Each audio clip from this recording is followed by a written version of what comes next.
Sa araw-araw, nakakakita tayo ng iba't ibang tao o di kaya lugar na kakaiba para sa atin. Ngunit ang lugar na hindi na naiiba para sa atin ay ang eskwelahan. Dito tayo lumaki, natuto at namulat sa mundong ibabaw. Ngunit hindi may pagkakaila na ang lugar na ito ay nababalot din ng misteryo o mga kababalaghan na hindi maipaliwanag ng kahit sino at makikita lamang sa pamamagitan ng third eye. Ang kinakatakutan ng isang tao ay sinasabi rin na matatagpuan sa likod ng kanyang isipan na kung saan ito ay hindi matatamaan ng kahit anumang liwanag. Ngayon, ating tunghayaan ang istorya ng isang dalaga na sinasabing may third eye o nakakakita ng mga espiritu sa isang kabanatang pinamagatang I Believe, Imahinasyon o Katotohanan.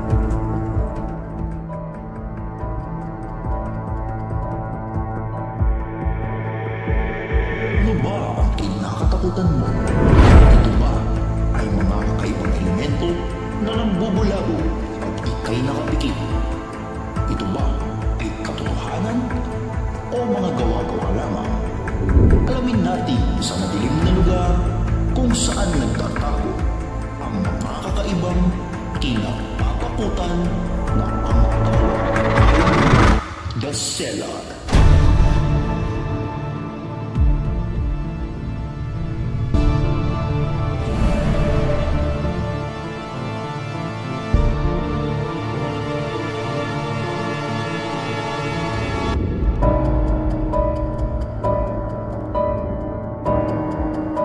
Nag-knockout yung panin ko.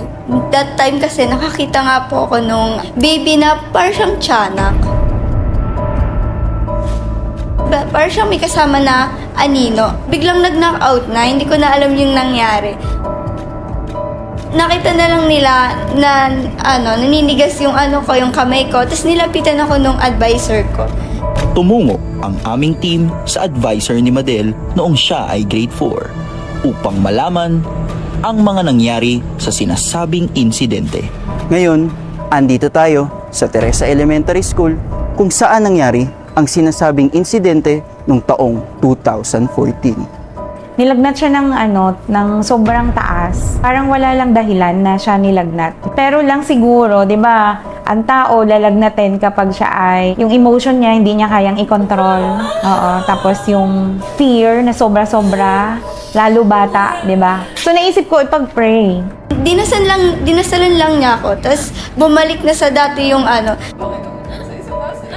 Kasi pag mga ganun na hindi natin nakikita, 'di ba? Sabi nila dapat ay strong yung natin, no? May faith tayo na naniniwala tayo na may help tayo na sa kanya ay hindi na tayo ganun katakot or what, ganun. So hindi hallucination yung na naranasan ni Madel noon.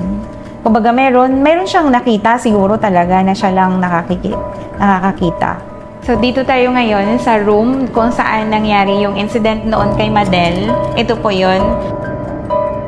Dito nangyari yung kinikwento ni Madel na mayroon siyang nakita. Tapos, sa room din na to ay may mga nararamdaman din ako pero hindi ko din talaga siya nakikita. Matapos ang insidente, parati nang nakakakita si Madel ng mga kakaibang espiritu. Pero may isang espiritu na tumatak para sa kanya at ito ay ang sinasabing White Lady. nung unang kita ko sa kanya, takot ako.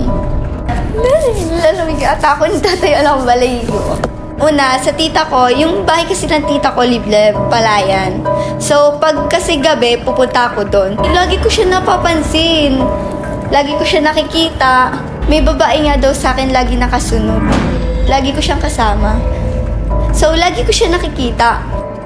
Dahil sa sunod-sunod na pagpapakita ng mga espiritu, nagtungo si Madel sa isang albularyo upang malaman kung ano ba ang nangyayari sa kanya. Sinabi din ng albularyo na na-open daw yung third eye ko. Tinanong ng mami ko kung pwede daw ba ipasara yung third eye ko. Sabi nung mas mahirap daw pag pinasara. Baka daw kung anong mangyari sa akin. Kaya wag na lang kasi magkukusa naman daw magsara yun. Siguro sabi din kasi kaya siguro daw nagpaparamdam sa akin. Mabigat yung pinagdadaanan ko. Sabi nung iba, mas makapit sa'yo yung ng espiritu. Na madami nagpaparamdam sa'yo. That time din kasi, hindi siguro din talaga ako malapit kay Lord. Pinaalalahanan ako lang nung albularyo na lagi akong magdadasal. Ayon sa isang theology expert, kahit may paniniwala tayo sa Diyos at totoo ang mga demonyo, hindi masasabi na may katotohanan sa mga karanasan ni Madel dahil hindi sapat ang mga ebidensyang ipinakita. It does not necessarily follow na kapag malaki problema ng tao, emotional problem, hindi siya lumalapit sa Diyos, hindi nagdarasal na para bang automatic makakakita siya ng mga masasamang espiritu. No, it does not necessarily follow. Dati sabi ko, baka dahil sa pinagdadaanan ko. Hindi, nangyari, nakita ko naranasan ko Hindi naman pwedeng gawan ko ng storya. Mas mahirap naman ata yun. Yes, it is a part of our Christian belief na naniniwala tayo sa Diyos at naniniwala tayo sa demonyo. Pero in the case of Madel, it does not necessarily follow na dahil tayo ay naniniwala sa Diyos at sa demonyo, hindi ka agad masasabi kung totoo yun o hindi kasi it has to go through rigorous investigation. I-rule out muna at titiyakin muna na walang psychological. Kasi merong mga nagsasabi na nakakakita ng mga multo, mga spirits, mga evil spirits na kapag in-investigate, may psychological explanation naman pala. Bago natin masasabi talaga that it is a real case, no? Of demonic or diabolical infestation, maingat ang ating simbahan in making pronouncements on whether totoo o hindi. And since hindi dumadaan sa formal procedure, we cannot really say yet conclusively na yung nangyari kay Madel ay totoo talaga. Now, sa case ng third eye, hindi siya nag-exist kasi wala siyang scientific evidence. Okay? Walang scientific evidence. However, okay, may however ako doon. However kasi, pag kinuha natin yung sa science, particularly in biopsychology, yung parts ng brain, sa gland, sa endocrine, meron tayong tinatawag na pineal gland. Ito daw yung tinatawag na kinoconsider na third eye ng lahat ng tao. So, ibig sabihin, lahat tayo ay may third eye. It is also termed as the seat of one's soul.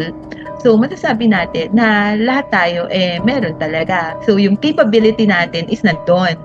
Oo, scientifically defined. May possibility na may katotohanan yung third eye. Pero yung kung paano siya napapractice, doon pumapasok yung concept ng psychology. Kasi sa psychology talaga, hanggat hindi natin na-observe, we dismiss the idea. May existence ng third eye.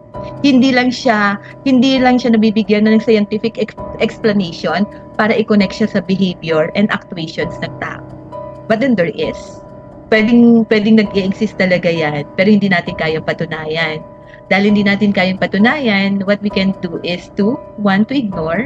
If there is a chance for us, if we can do that, then we can ask assistance from someone who is more knowledgeable. And as I've said nga, lahat naman tayo may third eye. Lahat tayo may capacity to see things beyond our sense of sight. Ang difference lang natin is kung paano natin binibigyan ng sense or minimake sense natin kung ano yung mga nakikita natin. Para maging primary quality ang isang bagay, nararapat na ito ay napagmamasdan at natutukoy.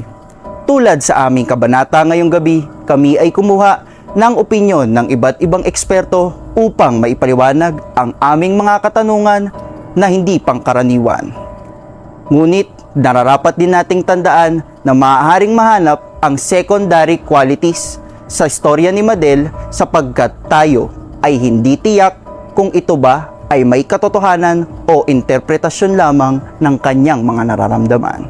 Ang mga bagay na ito ay magagamit sa pagtukoy at pagsusuri ng mga impormasyon na lumalabas sa media. Tandaan na dapat bigyang linaw kung alin ang mga bias at bigyang ilaw ang katotohanan.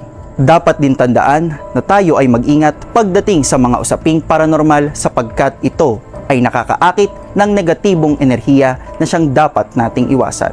Muli, Ako ang inyong host na si Kurt Testado at ating tandaan na ang kinakatakutan ng tao ay nasa likod lamang ng kanyang isipan na maihahalin tulad sa isang bodega o mas kilala sa tawag na The Cellar.